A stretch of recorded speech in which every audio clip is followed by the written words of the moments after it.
মানুষের অজানা এবং অদেখা এক জগতের নাম কালো জাদু।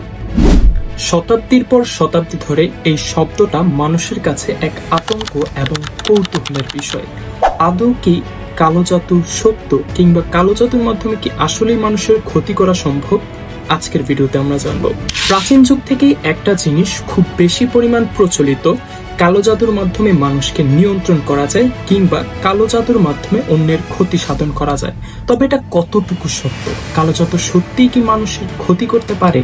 কিছু মন্ত্র, রক্ত কিংবা প্রতীকের মাধ্যমে দুষ্কৃতকারীরা এই কাজটা করে থাকে এবং অদ্ভুত সেই আত্মাকে জাগিয়ে তোলে, যা কালো জাদুতে অনেক বেশি সহায় হয়।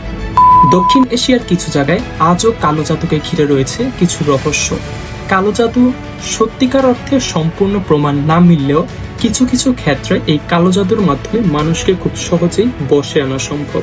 তাই কালো জাদুকে বিশ্বাসের দিক থেকে আমরা এতটুকু বলতে পারি, প্রাচীনকাল থেকে ভেবে আসা অর্থাৎ প্রাচীনকাল থেকে শুনে আসা কালো জাদুর প্রভাবটা সম্পূর্ণভাবে মানুষকে প্রভাবিত করতে না পারলেও আংশিকভাবে এই কালো জাদুর মাধ্যমে মানুষকে অবশ্যই নিয়ন্ত্রণ করা সম্ভব।